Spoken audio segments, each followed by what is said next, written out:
So today's video lesson is going to focus on the poem Poppies by Jane Weir, which appears on both the AQA and the edXL anthologies.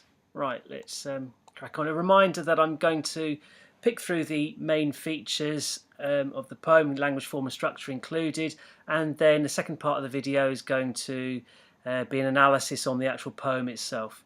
Right, so what's the poem about? Well, it's about the effects of war on those left behind. In this case, a mother who has to send her son off to fight. The title of the poem references poppies. Remember, poppies are used to represent the fallen and are worn on Armistice Day each year on the 11th of November, which commemorates the end of World War I. So just over 100 years ago now. And a summary of the themes, briefly: effects of war, loss and absence, identity, fear and individual experience. Okay. A bit of background. This poem was commissioned by Carol Ann Duffy, who asked 10 poets to contribute to an anthology of poems entitled Exit Wounds, exploring the effects of war and attempting to understand the suffering of all those involved, not just those who are fighting in war, but those left behind. Weir, a textile designer and a poet, chose to write her poem from the perspective of a mother. She herself has 2 sons and wanted to imagine how she would feel if she had to send them off to war. Her textile background is important to understand as domestic images are interwoven with images of war throughout the poem. Okay, so 3 main areas in the exam on the anthology poetry: form, structure and language. So having a look at form. So the poem is a dramatic monologue written in free verse with no structure, which mirrors the impact of war and the chaos it leaves in its wake. A dramatic monologue is one side of a conversation. We don't hear the other voice. We just get one perspective. The first person narrative is a mother addressing her silent son directly as she readies him for war. One alternative interpretation is that she is remembering a time she packed him off to school, which may imply that he is now perhaps dead. Long sentences and enjolment give the impression that the narrator is absorbed in her own thoughts and memories, whilst the Sora reflect how she tries to hold her emotions together. Remember, caesura is any form of punctuation in the middle of a line. Any punctuation at the end of a line is an end stop. Enjolment is a run-on lines where there's no punctuation at the end of the line and the line or the sentence carries on to the next line, or sometimes the next verse. And it's great to identify these techniques, but you must also explore the meaning, method and meaning. So what's the impact of these techniques? So lots of caesura might imply a break in a person's thoughts or the end of a life, whereas enjolment might imply a lack of control. Okay, so the structure. On the surface, the poem follows a chronological order. The mother preparing her son to leave, the son leaving, and then her thoughts after he's gone. However, there is a certain ambiguity within this time frame, as it is unclear if she is intertwining memories of his childhood with the subsequent event of him leaving for war. Okay, we'll have a closer look at that as we go through the analysis of the poem. Language and imagery. Okay, throughout, ordinary domestic imagery is fused together with images of war and suffering. Yellow, blazer, spasms of paper red combines the innocence of the school blazer with the suffering. Spasms could be easily associated with what? Sellotape bandaged, also combining a very ordinary household object with how a wound could be treated. Again referencing pain and suffering of war. Graze my nose, being Eskimos, combining kissing like Eskimos and the pain of an injury. This juxtaposition serves to highlight the trauma not only of those at war but also those left behind. Use of the senses is important in highlighting the mother's separation from the son she can no longer touch or hear. Okay, so before we go into a more detailed analysis, just some general observations about the poem in its entirety in this black text on the right hand side. First person narrative makes it more personal. So method and meaning. Identify the technique. First person narrative. What's the effect of that? Makes it more personal. No regular rhyme nor rhythm. So there's your technique. Rhyme, no regular rhyme or rhythm reflects the speaker's roaming thoughts and feelings. Mirrored also in the use of enjolment and caesura throughout. So identify your technique and explore the meaning as a consequence of it. Okay, so 3 days before Armistice Sunday, before you left. So repetition here connects national and personal mourning. 3 days before Armistice Sunday, and poppies had already been placed on individual war graves. See, there's enjambment there. Then there's a caesura there, full stop, which emphasises before. So before you left. Before you left, I pinned one onto your lapel, crimped petals, spasms of paper red, disrupting a blockade of yellow bias binding around your blazer. So you can, in that first stanza, there's lots of plosive sounds. Might reflect the kind of sounds of war, bullets and bombs.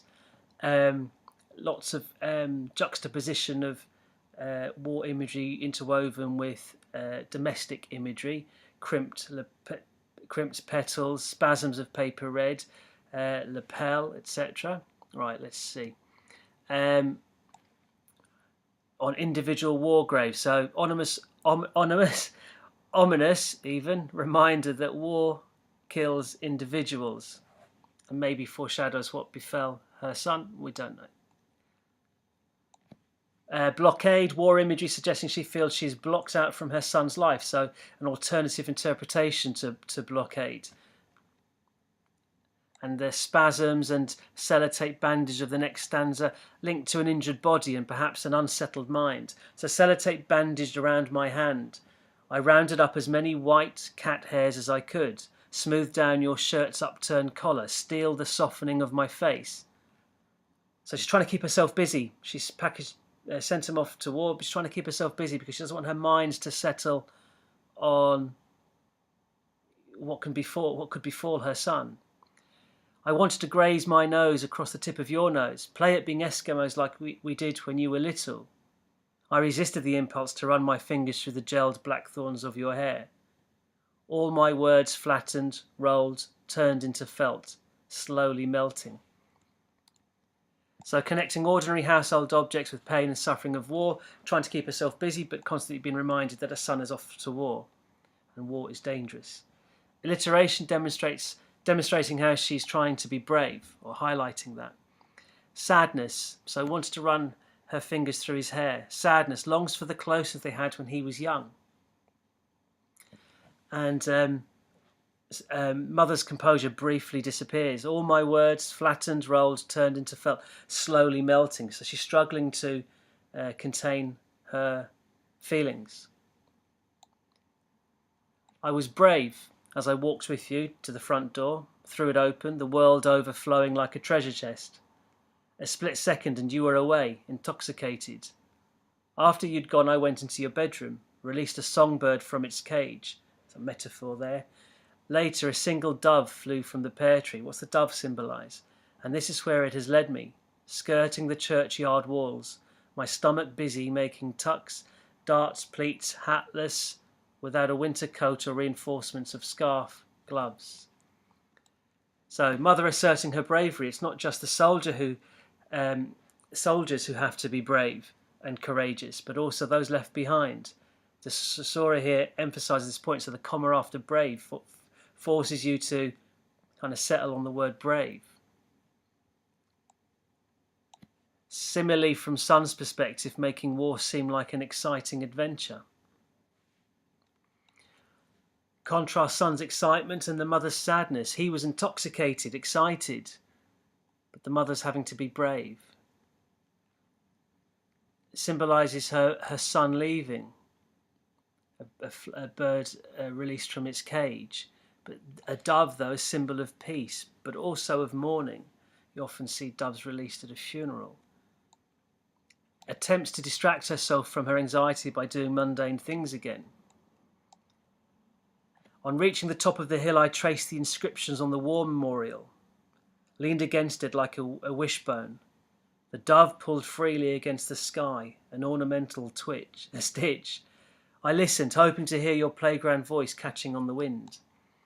So battle imagery, again, makes her sound vulnerable. Stark reminder of what her son is risking. Death, war memorial. His name could be inscribed on this war memorial. Like a wishbone, similarly, visual imagery reflecting her wishes. Something small and precious in a vast open space. and the slight echo of how she felt when he went off to school for the first time, perhaps.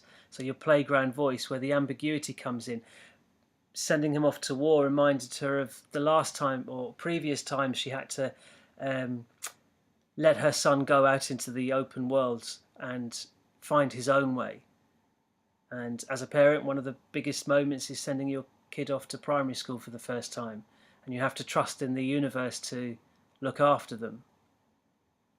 But it's not easy, and I can only imagine what it must be like to send your child off to war. Okay, there's a detailed analysis there.